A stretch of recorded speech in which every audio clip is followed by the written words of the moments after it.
Good morning, Anthem. We're excited for each and every one of you being a part of our Sunday lesson this morning. Hopefully, everybody enjoyed this week and being out in the sunshine, and also Wednesday night youth class. This is our third week in session, and hope everybody has enjoyed being a part of that. And those of you that cannot join on Wednesday, I hope you've been able to enjoy the Sunday morning lessons that are posted. This morning we are going to be talking about loving mercy and extending mercy. As Christ's disciples, we must choose to love mercy and to extend mercy to those that may not show us mercy in return. When we are wronged, we are definitely presented with the opportunity to express mercy, but that is a choice that we are given.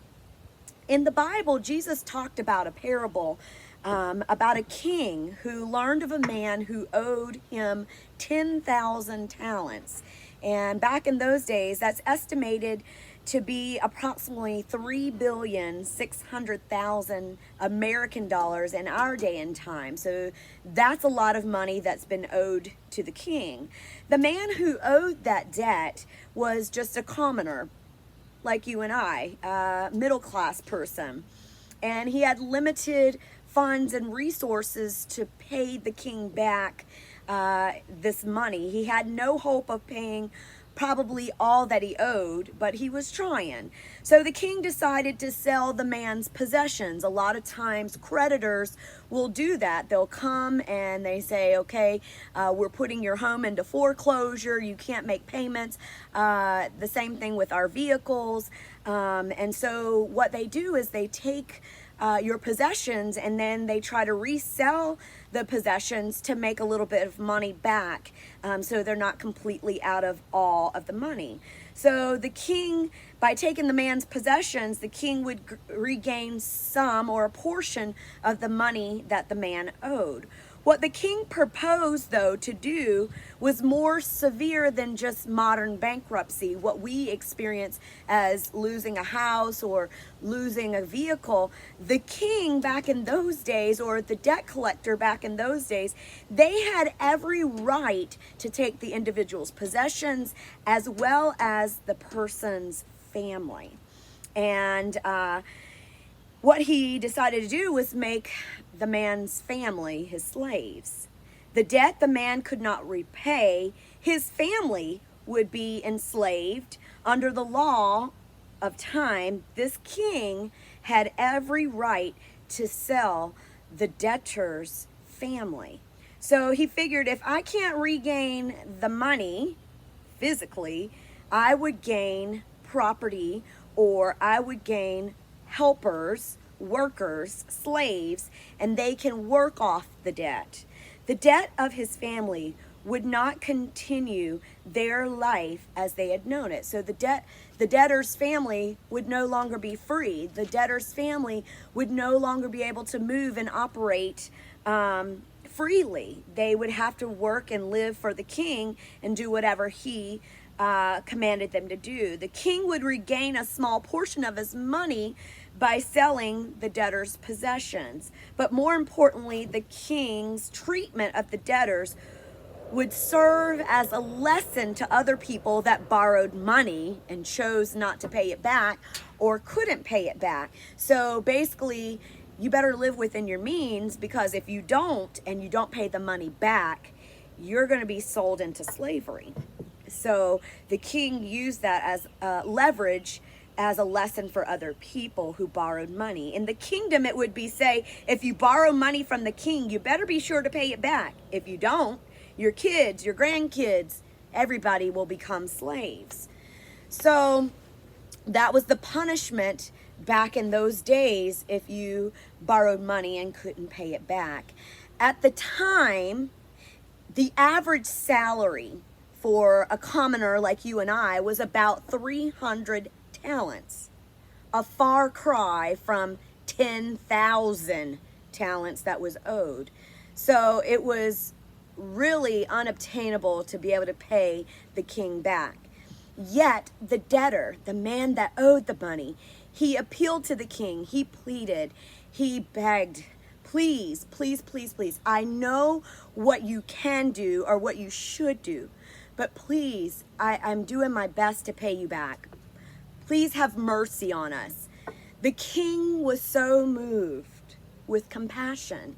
Sometimes we have to have the quality of compassion. Even though people have wronged us, even though people have borrowed from us and they never pay us back, don't give always expecting to receive back, because sometimes people may never pay you back. We've all been there. There are still people that haven't paid us back, but we have to show compassion in each and every situation that we encounter. He forgave the man. The king actually forgave the man his debt of 10,000 talents, which was $3,600,000. So the king forgave this man's debt. He wiped out the debt completely. He basically paid in full. He said, this debt is paid in full. The man's never going to be able to repay me the money. I might as well just clean the slate and say, go restart your family, make wiser choices, whatever the case may be. But the king's behavior is basically paralleled with Jesus's behavior and reflection of mercy. Jesus paid a debt he did not owe. I owed a debt that I could not pay, but he went to Calvary for me. He went to Calvary for you. He said, you know what? I know they're not going to be able to pay the debt of their sin that is owed, but I will pay that for them. I love them. I'm going to have mercy. I'm going to show compassion on them. The king showed mercy in taking time to listen to the debtor's appeal. Sometimes you just have to stop and listen to people. Have compassion on their circumstances. Yes, there are going to be people that try to take advantage of you, but there are sincere people that truly need a hand in life. Take time to listen. Be patient. Those who love mercy will be willing to listen. What we choose not to do can also show mercy. What we choose not to do can show mercy. You ask how? The king electing not to carry out his plan to sell the man, his family, and their possessions was merciful. The king showed mercy in not doing what he had every right to do. Sometimes you have the right to cut somebody off. You have the right to treat them a certain way. In your mind, you may have every single right. But forgiveness is an active display of mercy. What the king did was not judgment withheld. It was kindness being extended. And sometimes we just have to extend mercy, kindness, compassion. Those who love mercy accept and adapt when there is personal loss. Sometimes you may not gain the money back. Sometimes you might not gain what you thought you were supposed to gain. In the king's situation, he should have been returned money that was owed to him, and because the money wasn't being able to be returned physically, he had every right to take what the man had, sell his possessions, and also take his family captive as slaves. But he chose not to do that. Forgiveness is an active display of mercy. What the king did was not judgment withheld, it was kindness. Again, like I said, being extended. Those who love mercy accept and adapt when there is personal loss. The king's funds were gone. He could spend all day fretting about the loss that he just incurred. Or he could have the debt removed from the record books. The king had a choice. We're all going to be presented with the opportunity to express mercy.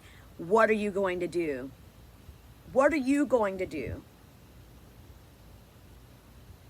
The king cleared the debt.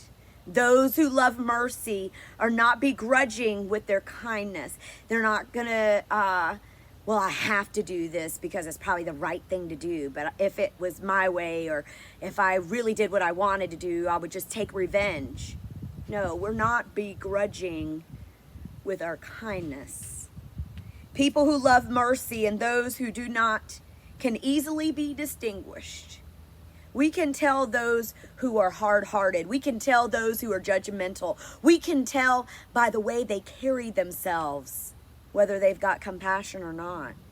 It's in their behavior towards anyone that is lower than them in their scale of life or their perspective.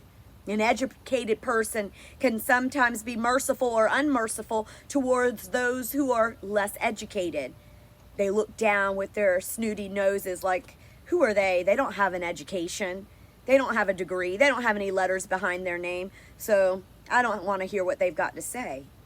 The wealthy can be merciful or unmerciful towards those who have less. Sometimes we snub our nose when we see those who are standing at the corner with the cardboard sign in their hand saying, I have no money, need food, need money, homeless, family needs this or that. And sometimes we pass them by and we look the other way when we're at the stop sign or we're at Walmart and they're in the shopping center outside begging for money, and we look the other way. We who are born again can sometimes be merciful or unmerciful to the unsaved by our words and our righteous tone, and looking down on those who may not know the full gospel truth. We judge them from the outside when God is looking in the heart, and he judges the heart of man. Everybody's at a different level of maturity and growth in God, so we can't look down our nose on those who may not know the full truth. An employer, some of you are working in the workforce already, got your worker's permit at 14 or 15. Those who are 16, 17, 18, you're already working in the workplace, and sometimes an employer can be merciful or unmerciful to the employees. Mercy begins with feeling compassion. Those who love mercy act in a way that makes someone else's life a little easier. We're not trying to make people's life miserable. We're not trying to make their lives harder. We're trying to show them, hey, I love you. I care about you. I realize you're down on your luck. I realize life's thrown you a curveball, but I'm here. Here's a bottle of water. I know it's hot outside. I know that you've lost your job. Here's a meal. Here's a little bit of money. I'm not going to judge how you use that money. I'm going to give it to you in whatever way you choose to use it. That's on you. But I'm not going to turn my nose up at you. I'm not going to walk past you when you're bleeding and you're hurting. I'm going to pray for you. Mercy is love in action. The love that God requires us is love doing intentional acts of kindness to others. Don't do it because people are watching you. Do it when nobody else is around and there's no pats on the back and there's no accolades being given. Do it out of love and true compassion.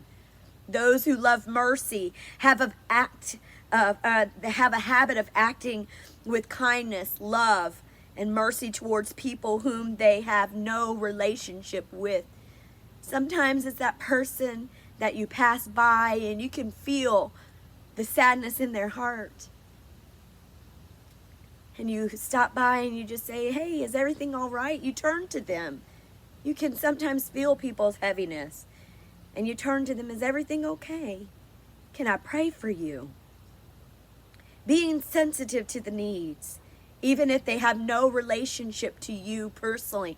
They may not be your own brother or sister. They may not be your child. They may not be your grandchild. They may not be your BFF. Maybe it's a total stranger. but show kindness, love, and mercy. Those who love mercy are not those who do a single act in a whim of emotion. Sometimes we are triggered by emotions to do and to give and act on impulse. But instead, those who show mercy are consistent day in and day out. You can count on that person to be merciful all the time, not just on particular situations and circumstances. They just love showing love, mercy, and compassion. The Lord Jesus Christ is merciful, and he wants his people, his disciples, his followers to show love and mercy like he has shown us by example. Mercy has an attribute of God or man, is an act of kindness or love shown to someone. Mercy as an attribute of God or man is an act of kindness or love shown to someone. I wanted to repeat that.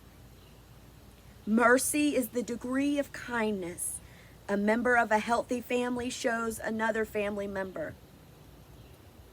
If a grandchild calls grandma and says, "Hey, grandma, I'm out of gas and I'm at the corner of 6th Street and Grand," grandma's going to act in compassion, and she's going to be compelled, "Baby, you just wait right there. I'm going to be coming with the gasoline can, and I'm going to put some gas in your car so you can get down the road." A lifelong friend, and being in a military town, we hear this quite often. "Hey, friends, I'm moving on Saturday. I could use your help." And we find ourselves loading up boxes, helping pack furniture on the weekend when we may have had plans to do something, but it's act of kindness that draws us to help out our family and our fellow man. These acts of kindness are helpful to those, and such acts are expressions of mercy. Hey, I just want to be a helping hand. I want to be the hands and feet of Jesus. I want to be the mouthpiece for him. I want to show compassion to those around me. Those who love mercy show similar kindness to those who are not family members or even close friends. God's mercy and loving kindness are not limited to those that are near us. It's even greater mercy when we can help somebody that we have no connection to. Loving mercy and acting with mercy requires an intentional decision. You will be presented with the opportunity to extend mercy. How are you going to respond? Mercy is not something that's always natural. In fact, it can be nearly impossible if we listen to our own selfish nature and our ambitions, and I got to do this, and I'm already heading there, and I can't stop what I'm doing right now. Our selfishness would like to step in the way. But when we put ourselves aside and we help others, it gives us so much gratification, gives us so much pleasure. So much can be gained by helping others. It makes you feel good. I was able to help somebody else. I'm not always focusing on my own self, but the needs of others around me and being sensitive. Yet Jesus calls us to be disciples who are abundant in showing mercy. Today, as we close, I want you to reflect, how have I been lately? Have I been self-centered? Have I followed my own selfish nature? Help me this week to put myself aside and reach out to others. Help me to be your hands. Help me to be your feet, Lord.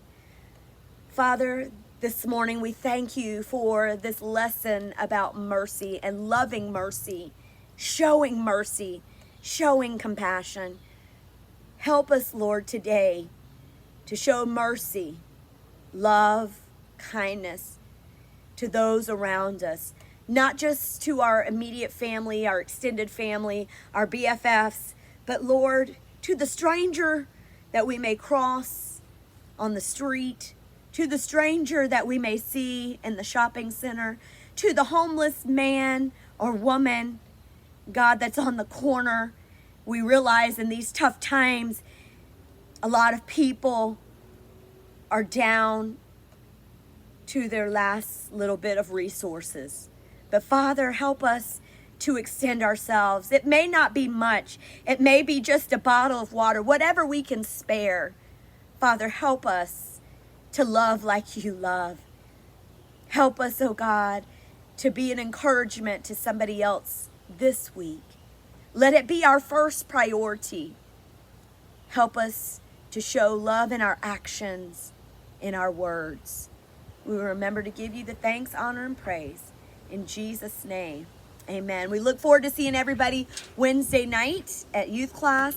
That will start at 7:30, and we look forward to seeing you there. Thanks, and God bless.